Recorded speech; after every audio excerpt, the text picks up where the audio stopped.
Voice of Indonesia.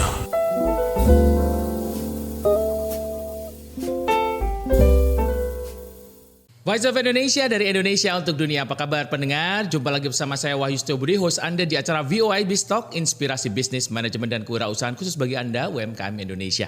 Apa kabar pendengar? Semoga acara ini menjumpai Anda dalam keadaan sehat, bersemangat dan optimis selalu. Para pendengar sekalian, kalau kita bicara mengenai bisnis digital, saat ini menjadi salah satu hal yang diidam-idamkan oleh para generasi muda saat ini.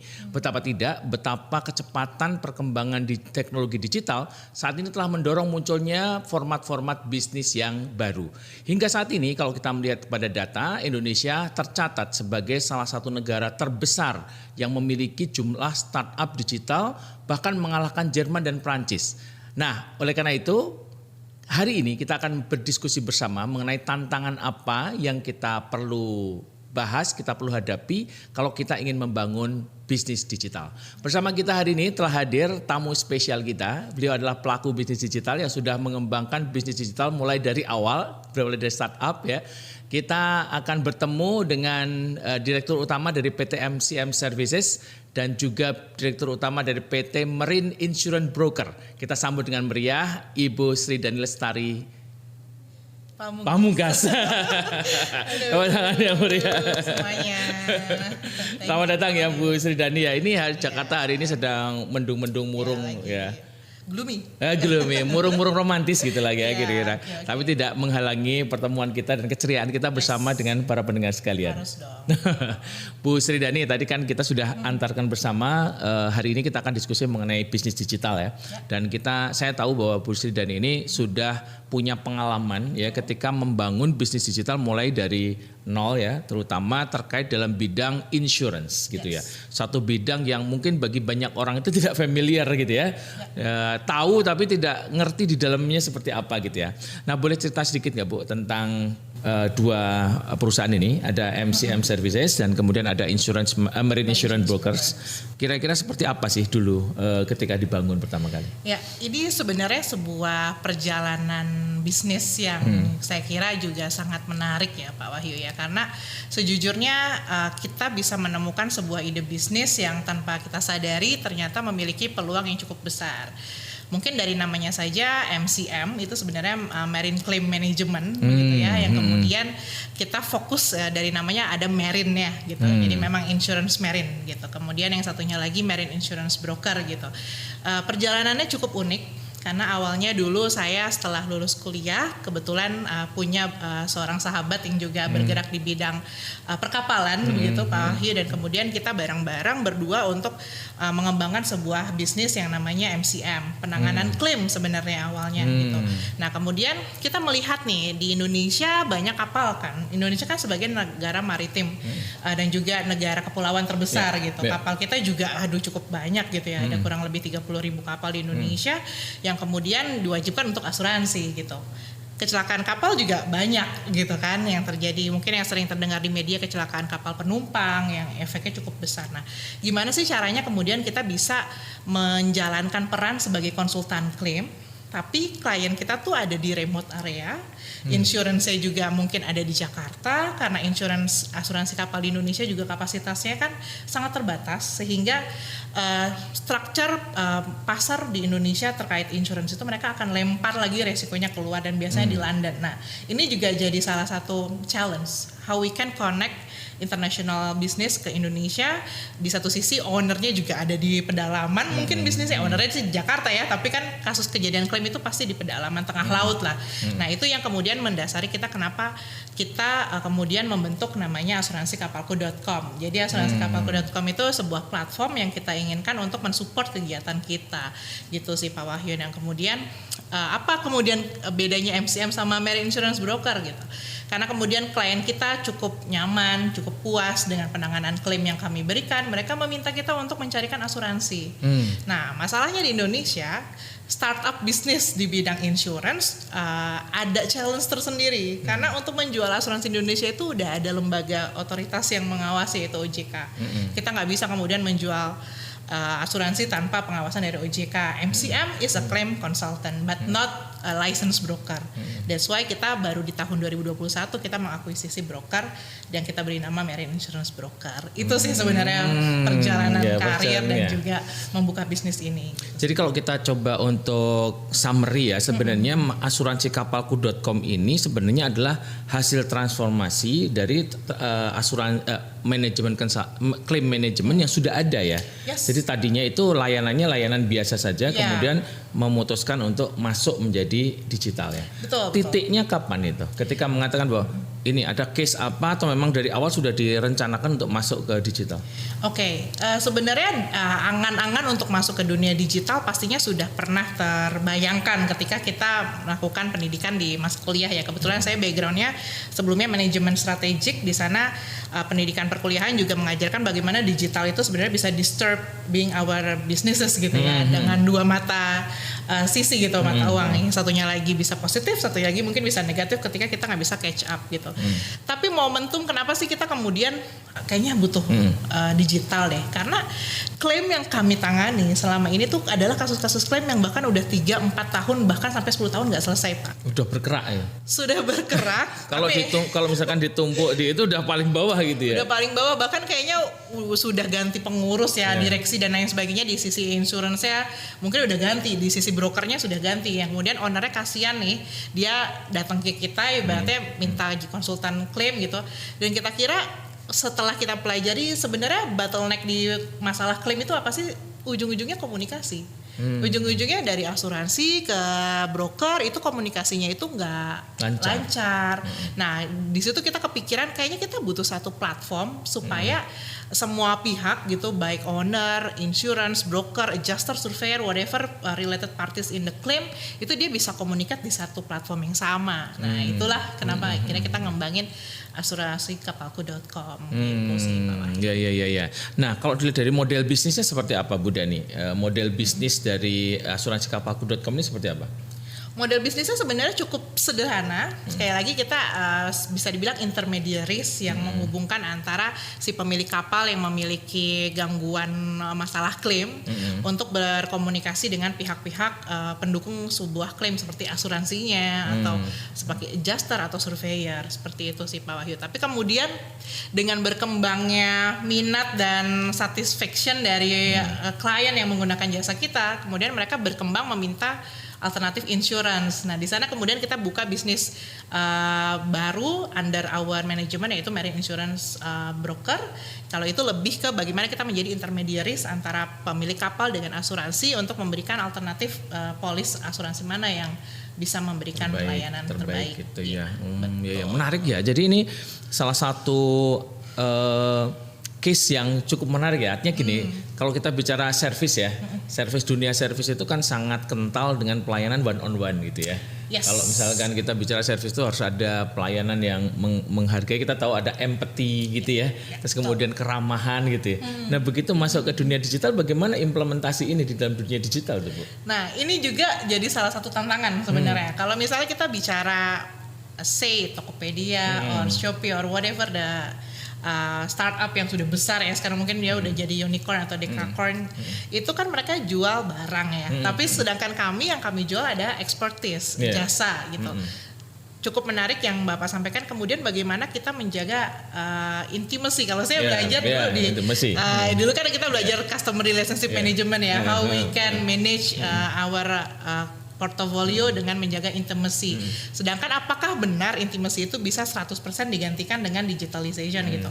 Pastinya saya sih memberikan arti bukan replacing at all ya Pak ya, tapi bagaimana kita bisa mengkolaborasikan bentuk-bentuk intimasi antara digital ini sebagai tools untuk justru memberikan support atau value added kepada proses komunikasi kita kepada klien, dalam hal ini tertanggung pemilik kapal, kayak gitu aja sih. Tapi tetap setiap bahasan kan pasti akan informasi yang masuk di platform kita akan kita review terlebih dahulu, kemudian kita ada pembahasan internal dengan tim, kemudian dari tim akan menyampaikan edukasinya kepada klien walaupun melalui digital, tapi yang harus kita pahami juga, kadang-kadang pemilik kapal ini kan masih di generasi yang sebelum kami gitu ya. Kita sebagai generasi kebetulan sebagian besar gitu ya. Kebetulan saya milenial. Kalau yang masih muda-muda belum punya kapal. Mungkin bukan belum punya kapal Pak. I mean gini, sekarang para pemimpin owner atau pemilik kapal itu direksinya sudah anaknya, tapi decision makernya masih ayahnya, kayak gitu. Jadi kita juga mengalami masa pengembangan startup di era peralihan generasi, baik dari sisi pemilik kapalnya maupun di generasi insurance. Tapi mungkin kalau generasi insurance dia lebih profesional ya. I mean bukan pemilik kapal tidak profesional, tapi insurance itu kan established institution yang mereka memang sudah punya range career tersendiri lah. Around the world semua orang bisa berkarir di insurance. Tapi kan kalau pemilik kapal kebanyakan private owned company, I mean family businesses, di mana cara penyampaian pengambilan keputusannya juga masih sangat pada pemilik sebelumnya gitu loh. Wah, itu sih tantangannya. Oke, ya jadi ini salah satu yang menarik ya, artinya celah-celah bisnis yang tadinya tidak dibayangkan untuk bisa digitalisasi, kemudian sempat teman-teman di MCM itu digitalisasikan gitu ya. Betul. Nah, saya pengen tahu nih, ketika terjun kayak menjadi membuka bisnis digital gitu, itu apa yang menjadi tantangan utama pada waktu pertama kali membukanya itu? Oke, tantangan utama dari pembukaan sebuah bisnis digital justru yang saya alami ya Pak, itu adalah bagaimana cara merefleksikan ide ke dalam bentuk platform digital itu. Karena tadi, ini kita sebuah bisnis model yang mungkin baru di dunia sebelumnya mungkin belum ada gitu kan. Apalagi marine insurance nggak ada yang tahu, claim gitu nggak ada yang tahu.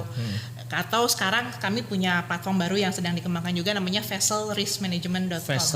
Vesselriskmanagement.com. Jadi bagaimana setiap kapal yang ingin diasuransikan harus kita survei kondisi terlebih dahulu, item-itemnya, apakah kemudian dinyatakan ini kapalnya layak atau tidak untuk mendapatkan jaminan asuransi. Nah itu kan dari mulai proses surveinya apakah bisa dilakukan secara digitalization, I mean dengan jarak jauh, kemudian proses perbaikannya, penyampaian perbaikan dari tertanggung bisa submit video, foto, atau bahkan harus real time dengan melakukan pengecekan langsung oleh surveyor yang kita konekkan dengan platform kita.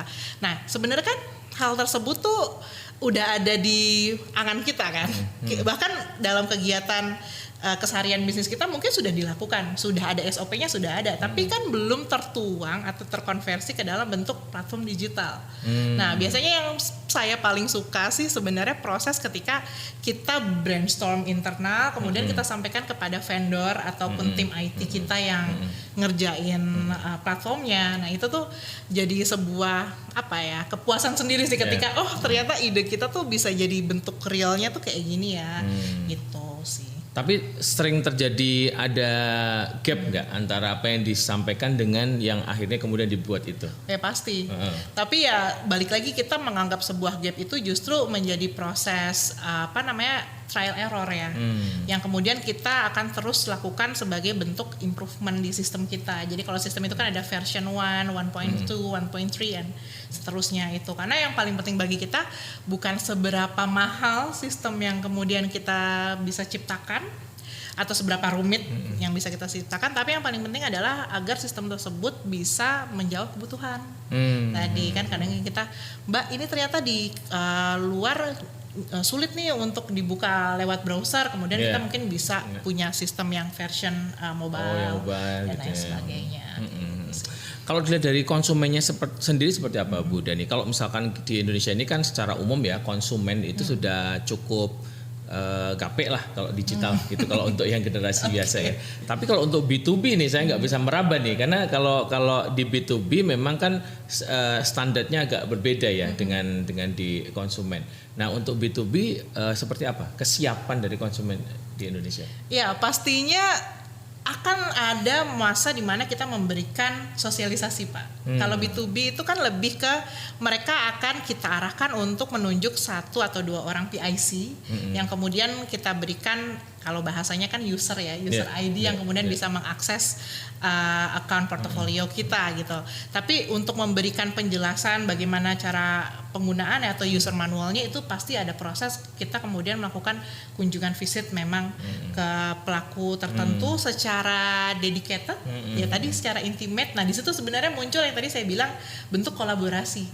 Jadi sebenarnya digitalization ini kita nggak pernah menganggap sebagai sebuah hal yang kemudian menggantikan seluruh operasional bisnis apalagi service marketing, tapi lebih ke kolaborasi. Nah, dalam proses kita memberikan edukasi kan diberikan secara langsung.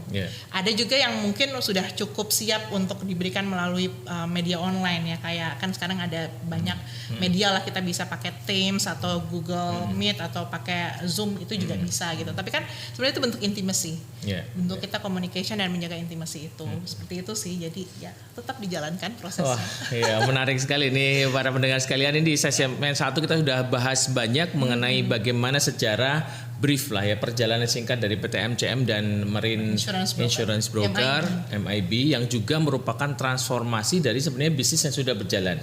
Betul. Jadi bisnis yang sudah berjalan kemudian transformasikan menjadi digital, dan tadi kita juga sudah bahas bahwa beberapa tantangan yang dihadapin adalah satu, bagaimana mengimplementasikan ide besar yang ada di kepala, karena grand design kita itu kan biasanya mengangkasa gitu ya, tapi ketika kita harus jalankan memang dia harus membumi. Nah membuminya ini gapnya itu yang harus kita tutupi. Nah proses itu terus menerus ya dijalankan.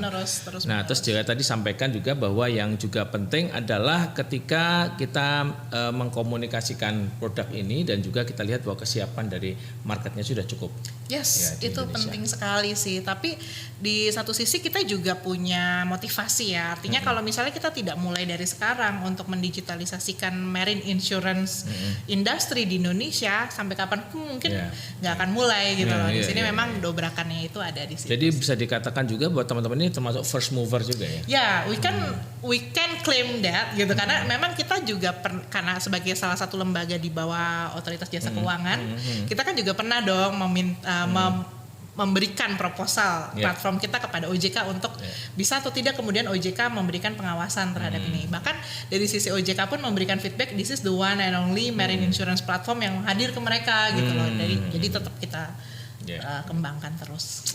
Oke, kita nanti akan bahas lagi, menarik sekali. Kita akan lanjutkan pembahasan kita setelah kita dengarkan lagu-lagu berikut dulu ya, supaya pendengar kita lebih fresh gitu. Ya. Voice of Indonesia. Voice of Indonesia dari Indonesia untuk dunia. Kembali lagi masih bersama saya Ibu Sri Dani Lestari Pamungkas. Beliau adalah Direktur Utama dari PT MCM Services dan juga Direktur Utama dari PT Marine Insurance Broker. Tadi kita udah bicara banyak ya Bu di segmen 1 tentang bagaimana membangun sejarah membangun digital bisnis, terutama terkait dengan insurance company di bidang marine. Ya.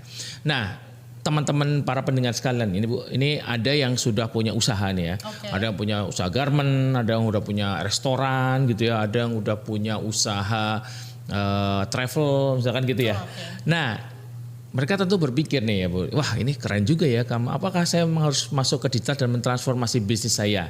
Kalau kemudian jawabannya bahwa kita memang bisa mengempower ya, memberdayakan bisnis kita itu melalui digital, kira-kira langkah-langkahnya seperti apa Bu? Oke, pastinya langkah-langkahnya tadi ya, kita harus benar-benar menyiapkan atau menguji secara internal ide kita tuh sebenarnya sudah cukup menjawab kebutuhan market atau tidak gitu loh. Ide itu maksudnya produknya atau? Ya, ide bisa dikatakan sebagai outputnya akan menjadi sebuah produk gitu, baik itu jasa maupun barang gitu kan ya. Cuman apakah benar ide atau produk kita ini solving the market problem gitu loh. Itu dulu sih kayaknya yang harus kita siapkan gitu.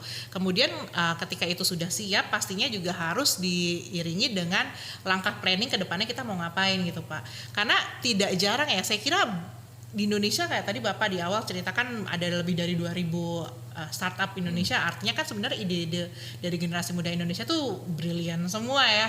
Kayak bisa diciptakan gitu. Tapi kan masalahnya pertanyaan selanjutnya adalah seberapa eksis kemudian startup yang muncul. Itu kan juga bisa menjadi pertanyaan besar gitu kan. Akhir-akhir ini kan kita juga adalah kabar, selain kabar positif, kita juga tentang melihat startup kabar ya, yang mungkin saya sih melihat itu ya walaupun itu sebuah kabar negatif, tapi saya melihat pelajaran apa yang bisa kita lihat dari kegagalan startup tersebut gitu, yang kemudian kita bisa pelajari jangan sampai terjadi di startup milik kita kayak gitu. Karena ketika kita sudah punya master planning yang baik, yang cukup visioner setinggi mungkin, tapi kita juga cukup bisa melihat visibility study dari bisnis kita itu seperti apa, saya kira ya kita bisa menjalankan bisnis itu. Karena sebenarnya faktor tersulitnya itu kan juga bagaimana kita menemukan investor. Iya, ini yang penting itu. Menemukan investor, ide kita besar gitu kan, tapi kita mampu nggak? Ternyata ujung-ujungnya di situ ya. Iya, ujung-ujungnya kan apakah kemudian ada investor yang tertarik dengan ide kita untuk memberikan fund-nya, kemudian diimplementasikan, dan kita bisa bertanggung jawab nggak dengan fund yang diberikan itu gitu. Itu juga jadi persoalan. Makanya saya selalu bilang ke tim juga gitu, khususnya tim top management, untuk ya udah kita tetap brainstorm ide-ide kita apa itu, bahkan ya opportunity itu akan selalu datang Pak. Contohnya kayak sekarang asuransikapalku.com dan vesselriskmanagement.com ini juga sudah dilirik oleh salah satu insurance di London. Mereka mau menjadi angel investor untuk membuka akhirnya insurance company. Not only claim consultant, not only broker, malah jadi insurance company. Tapi kemudian kan pertanyaan selanjutnya, kita juga punya jiwa nasionalisme. Kalau semuanya investor juga dari internasional, terus kita menangani tadi 30.000 kapal di Indonesia, apakah kita akan lempar semua ke sana gitu. Nah, tapi kan jadi di sini saya kira peran startup dalam negeri untuk tetap bisa mempertahankan idenya, dan kemudian nggak apa-apa sih berkolaborasi dengan pihak eksternal, tapi kita tetap harus punya idealisme kalau misalnya itu tetap ide milik kita. Oke, jadi tadi yang pertama ide bisnis, yang kedua harus bisa mengelola investasi, ya. Terus kemudian yang ketiga itu tadi adalah bagaimana kita mengimplementasikan ya di dalam keseharian kita ya di dalam. Nah, kalau dilihat dari mengimplementasikannya itu faktor-faktor kuncinya apa saja? Kan ini kan tadi kan kebetulan teman-teman di asuransi kapalku sudah memiliki let's say bidang IT gitu ya. Awalnya sudah ada gitu. Nah, kalau misalkan teman-teman, wah ini saya kok belum punya ini, masih dalam bentuk ide gede aja, apa yang mesti dilakukan, Bu? Oke, kuncinya sebenarnya semua hambatan gitu ya, yang kemudian kita bisa konversikan menjadi sebuah tantangan adalah dipecahkan dengan yang namanya kolaborasi. Kalau misalnya memang kita belum merasa belum mampu, saya rasa itu bentuk honesty ya Pak ya, honesty kepada diri sendiri atau perusahaan sendiri bahwa ya memang kita levelnya belum mampu deh ke arah sana. Then the solution is collaboration. Just collaborate dengan pihak yang memang kita sudah memiliki trust kepada pihak tersebut, dan pastinya semua harus clear di awal bagaimana bentuk kolaborasi yang kemudian memberikan mutual benefit kepada seluruh pihak. Itu aja sih. Ini sih menarik ya, karena memang saya sering bahas di berbagai kesempatan juga ya Bu Dani, bahwa kalau kita bicara tren sekarang ini, lingkungan bisnis kita ini berkembangnya kan sangat cepat, disruption terjadi di mana-mana gitu ya, sehingga paradigma bisnisnya pun bergeser. Zaman dulu kita mengatakan kita bisa punya paradigma kompetitif, di mana semua perusahaan itu berkompetisi satu dengan yang lain. Tapi kemudian berbagai macam fenomena di akhir-akhir ini menunjukkan bahwa ternyata di satu industri itu nggak ajak begitu, bisa muncul berbagai macam disruption ya.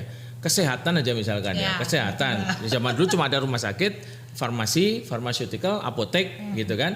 Nah sekarang udah ada lagi konsultan kesehatan yang bawa pasien dari Indonesia ke luar negeri, itu ada gitu konsultan. Operasi plastik gitu ya. Terus ada juga sekarang konsultasi dokter online gitu. Terus kemudian asuransinya juga beli di online lagi gitu. Artinya kan kita ngerasa bahwa industri kita tuh semuanya bergerak. Nah dalam konteks semuanya bergerak begini, kita tidak bisa sendirian ya. Tadi kata Bu Dani tadi bahwa kolaborasi itu menjadi kata kunci yang paling penting. Betul. Ya. Ya itu memang menjadi kata kunci yang paling penting. Kalau tadi kan kolaborasi dari pertanyaan Pak Wahyu dari level ketika awal banget nih, kita kayaknya belum mampu untuk masuk digital, gimana caranya biar mampu masuk digital, melakukan kolaborasi. Tapi sebenarnya kolaborasi itu juga tidak berhenti di situ saja Pak. Even sampai ketika kita sudah melaksanakan bisnis digital, ada kolaborasi yang saya sepakat tadi Bapak bilang, karena adanya dinamika di para pemain juga. Contohnya yang kami alami juga adalah mengkolaborasikan platform kita dengan platform insurance atau dengan platform surveyor gitu. Mereka kan juga punya platform online, platform digital. Kemudian bagaimana caranya supaya platform mereka juga bisa diakses dengan klien kita, begitu juga sebaliknya. Itu kan bentuk kolaborasi juga ya. Walaupun di belakangnya mungkin ada orang IT yang juga ngurusin gimana sih biar bisa ini terkoneksi seperti itu sih. Jadi itu nggak pernah berhenti berkolaborasi. Tidak pernah berhenti untuk berkolaborasi. Itu yang paling penting terkait dengan model bisnis tadi ya. Betul. Oke, nah terus kemudian juga salah satu yang paling penting adalah terkait dengan ilmu ya. Maksud saya gini, ketika kita punya bisnis konvensional, itu paradigma pengembangannya itu 180 derajat bisa berbeda dengan bisnis digital gitu. Ya. Betul. Walaupun secara prinsip sama ya, bahwa bisnis itu harus menguntungkan gitu ya. Tapi tadi sempat disampaikan juga oleh Bu Dani bahwa ketika kita mendorong bisnis digital, konsep financingnya itu berbeda. Kemampuan kita untuk menilai perusahaan itu berbeda kan. Kalau misalkan kita jual garment, kita minta kredit ke bank, udah jelas nih ada tanahnya, ada mesinnya gitu ya, ada barangnya gitu. Tapi kita digital tuh kan nggak ada. Tapi betul. Ada juga orang yang mau ngasih investasi loh ke situ gitu ya. Nah artinya bagaimana cara kita mencari investasi itu kalau seandainya kita memang dari awal gitu membangunnya? Ya pasti kan sebenarnya sebagai bicara tentang investor ya, sebagai seorang investor kan pasti investor itu juga mau melihat tadi visibility project atau ideas yang kita punya, kemudian hambatannya apa saja. Ya kita ada melakukan analisis market, analisis strategik dan lain sebagainya, itu juga kita lakukan ya Pak ya. Cuman kemudian tantangannya itu bagaimana diselesaikannya oleh kita sebagai pelaku untuk membuktikan itu kan. Biasanya sih kalau kita itu ya kita akan memberikan pemahaman atau gambaran yang jelas kepada investor kita itu dulu. Kayak contoh paling nyatanya itu adalah memberikan proposalnya itu harus nyata, harus sejujur-jujurnya. Ini ada tantangannya apa saja, ancamannya apa saja, tapi peluangnya itu seperti apa gitu. Tapi yang tidak kalah penting lagi adalah jawabannya adalah kita juga harus menunjukkan ide yang kita bisa berikan ke tertanggung itu juga nyampe ke investor kita gitu. Kayak contohnya kapal. Untuk melakukan evaluasi terhadap sebuah kapal kan sulit ya Pak ya. Bagaimana kemudian kita bisa mengakses kapal yang harganya 80 miliar, 150 miliar, bahkan ada satu kapal di perusahaan kami itu total sum insured-nya atau asetnya itu mencapai 500 miliar. 500 miliar? Ya. Kapal pesiar berarti? Itu bukan kapal pesiar, itu kapal rig yang ada di tengah untuk mengeksplorasi. Dwelling. Yes, betul. Itu sampai 500 miliar satu kapal. Sedangkan prosesnya misalnya masuk melalui digital platform dan kita kan harus melakukan assessment dong, risk assessment gitu. Nah kemudian pertanyaannya bagaimana kita meyakinkan insurance atau investor kita bahkan agar kita bisa menggrab bisnis ini. Ya kita ada ide yang tadi saya bilang vesselriskmanagement.com. Nah di sana sebenarnya vesselriskmanagement.com itu kan sebuah platform, tapi di dalam platform vesselriskmanagement.com itu kan juga ada aktivitas. Tetap melakukan survei secara langsung, tapi surveyornya juga kita berikan fasilitas untuk bisa memasukkan data survei secara elektronik begitu. Kemudian dari sisi ownernya juga mau submission ke kita juga bisa secara elektronik atau digital. Ya seperti itu sih. Jadi harus memberikan pembuktian berupa solusi yang memang real gitu. Dihadapi oleh market. Ini juga salah satu lesson learned ya buat para UMKM di Indonesia nih. Kalau misalkan kita mendengarkan konsumen kita itu ngeluh ya. Ngeluh itu jangan dianggap sebagai wah ngeluh gitu, jangan. Wah itu, ini duit ini. Itu duit. Jadi keluhan sama dengan duit ya. Ya betul. Jadi sepanjang customer itu mengeluh, di situ adalah peluang bisnis kita. Iya betul. Menarik. Tadi kan kita klaim kita seperti dokter, seperti lawyer. Ketika ada kapal yang rusak atau kecelakaan, bukannya kita senang ada kapal kecelakaan ya, tapi I mean ketika ada kapal kecelakaan, justru di situ ada peluang kita untuk, ayo Pak mana yang bisa kita bantu segera menyelesaikan. Wah ini susah ini ngeklaimnya ini segala macam, oh ya saya bisa membantu. Kita bisa gitu kan. Bahkan kan asuransi sendiri adalah sebuah industri yang mengelola resiko. Kalau misalnya nggak ada kecelakaan kapal, asuransi nggak laku. Iya. Menarik sekali, menarik. Terima kasih Bu Dani di segmen kedua ini ya, beberapa hal yang perlu diperhatikan tadi. Buat para pendengar sekalian yang pengen masuk ke bisnis digital ya. Tadi pastikan sekali bahwa produk kita itu betul-betul produk yang memang memiliki nilai di hadapan pelanggan ya. Value added yang benar-benar menjawab kesulitan menjadi solusi bagi pelanggan gitu ya. Terus kemudian setelah itu kemudian kita berkolaborasi dengan berbagai macam pihak. Juga nggak kalah penting tadi adalah bagaimana kita mendapatkan investasi. Investasinya itu bisa berasal dari bagaimana kita menjajakan lah ya kepada para bisnismen yang juga punya interest yang sama terhadap bisnis. Nanti kita akan lanjutkan lagi setelah kita jeda. Kita akan dengarkan lagu dulu untuk menghangatkan suasana kita hari ini. Voice of Indonesia.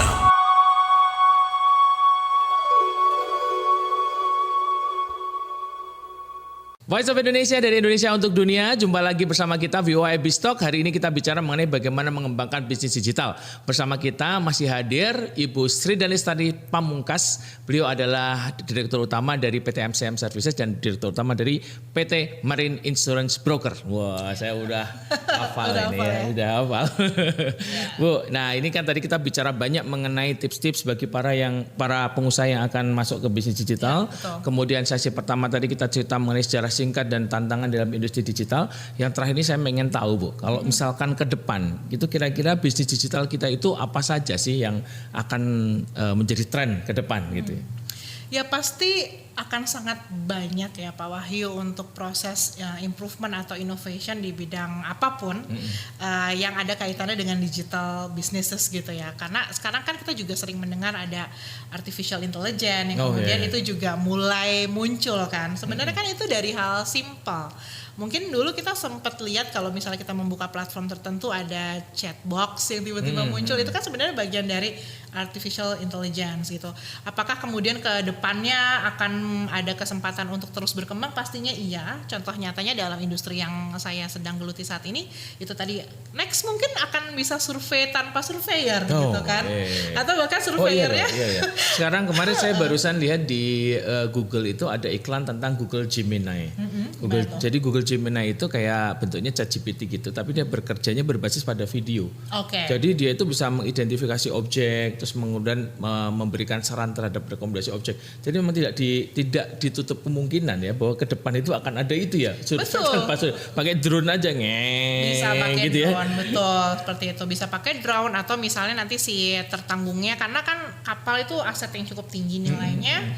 Dan mungkin surveinya tidak dilakukan sekali 2 kali dalam 1 tahun, bahkan mungkin akan ada proses rectification dari temuan surveyor sebelumnya, misalnya kayak gitu.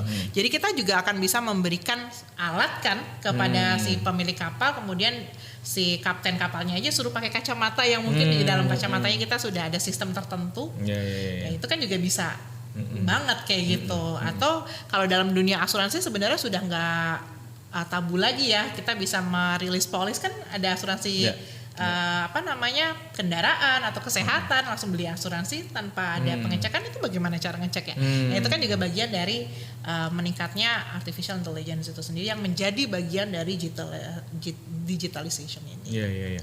Atau artificial intelligence mungkin juga bisa berperan di dalam menghubungkan antara kita dengan konsumen ya.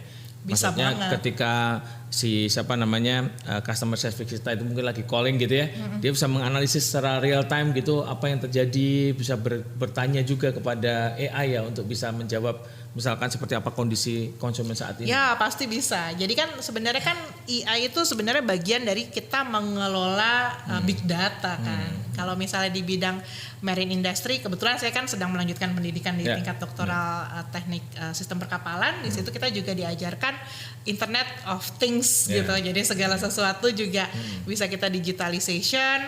Ya itu bentuk dari bagaimana intelektual tadi kemudian dikembangkan menjadi bentuk yang artificial tapi bisa menjawab kebutuhan kita. Oke, menarik. Nah, kalau dari sisi teman-teman di MCM dan MIB sendiri ya Bu ya. Ini kedepannya seperti apa sih strategi jangka panjangnya itu, sebenarnya visinya mau seperti apa? Oke. Pastinya kalau visi kita sih terus akan mengembangkan platform kita yang sekarang, karena platform sekarang kan bisa dibilang hanya terbatas kepada klien yang dari portofolio kita saja gitu. Ya, dan sifatnya itu sangat intimate gitu Pak Wahyu. Artinya memang tidak bisa diakses untuk di luar portofolio kita. Masih dulu. belum terotomatisasi sempurna Yes, gitu ya. betul. Tetap harus ada improvement yang besar gitu ya. Tadi kan improvementnya itu juga butuh ideasnya bisa diimplementasikan secara nyata atau tidak, menjawab kebutuhan market atau tidak di sana.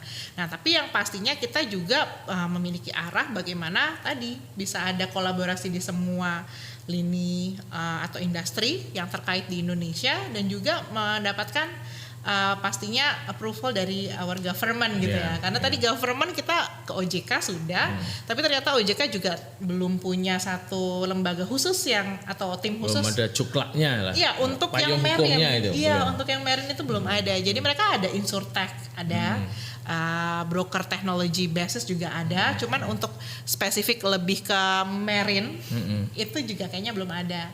Nah, sekarang kita sudah terdaftar di Kominfo ya, PSC Kominfo itu kita sudah terdaftar. Cuman kan kita juga mau dong ada legalitas dari sisi OJK dan lain sebagainya mungkin. Iya.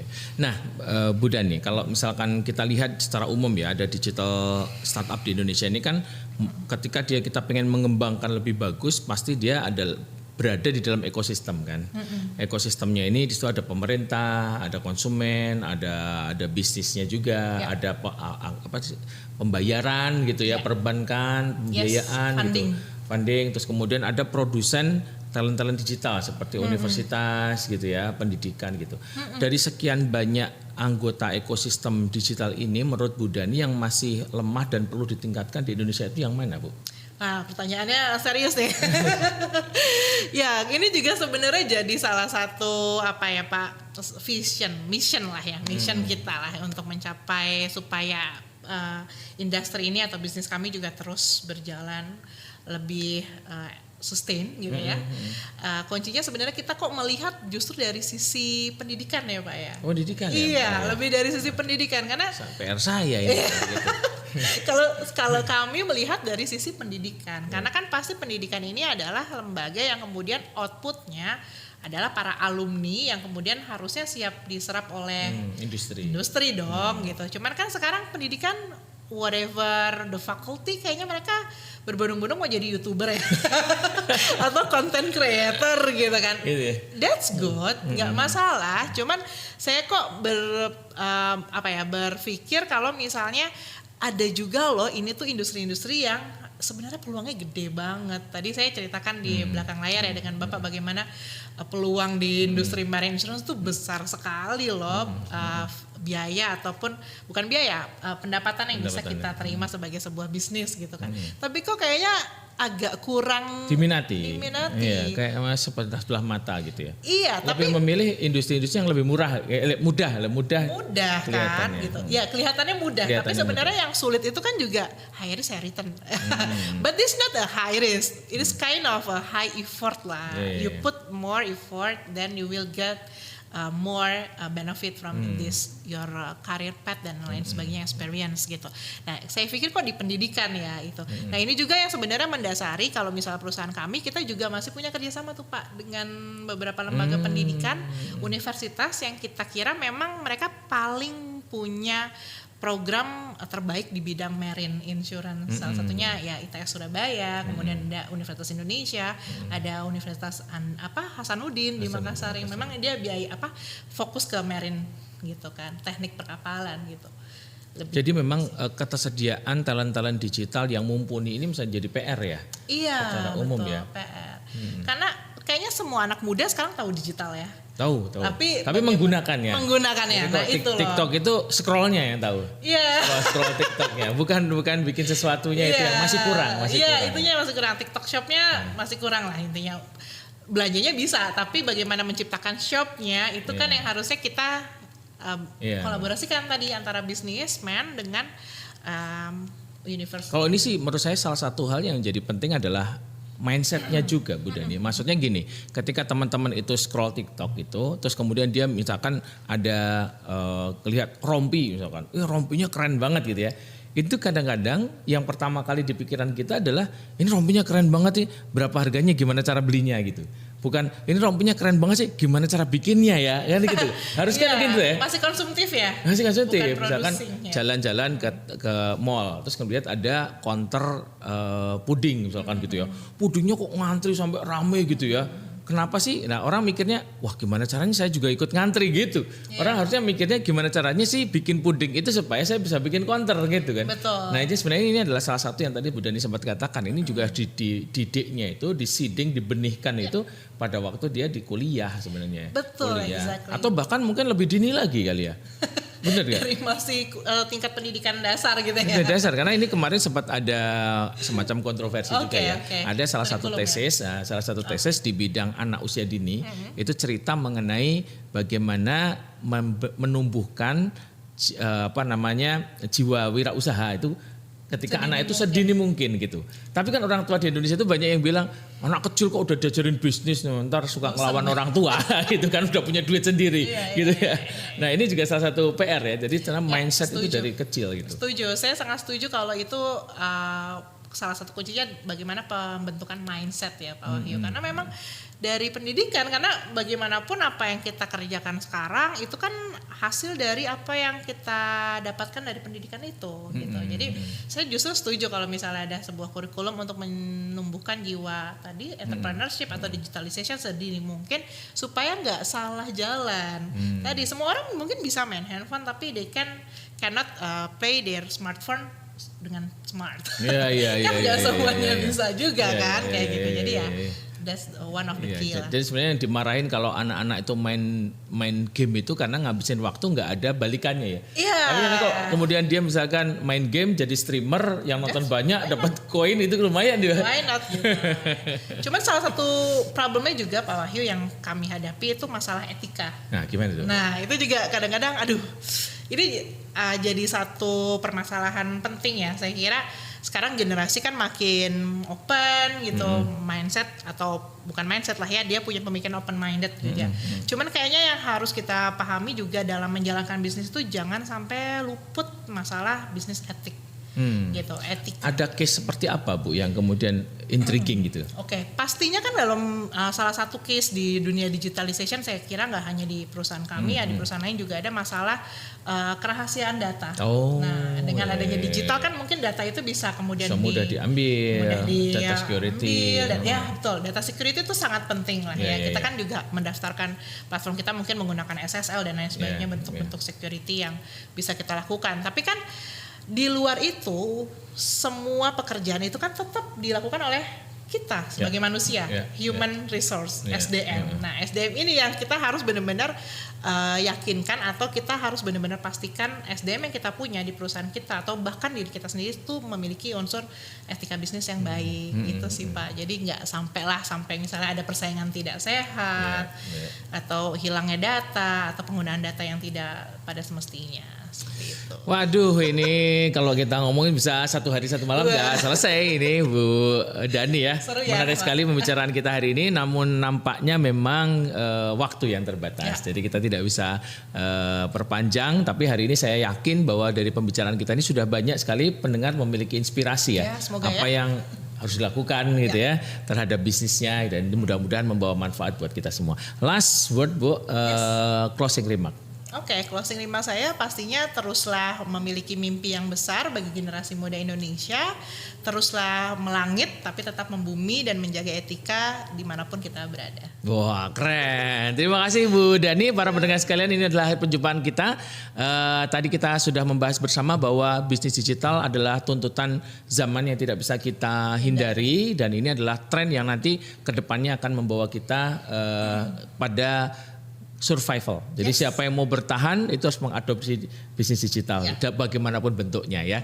Nah, mudah-mudahan ini membawa inspirasi. Jangan kemana-mana, kita akan kembali lagi minggu depan dengan tema-tema yang lebih menarik. Tetap di VOI Biztalk, inspirasi bisnis manajemen dan kewirausahaan bagi Anda wirausaha Indonesia. Sampai ketemu lagi. Semoga kita bertemu di dalam keadaan yang baik dan menjadi wirausaha Indonesia yang sinergi, bertumbuh dan berdaya.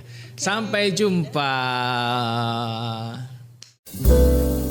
Voice of Indonesia.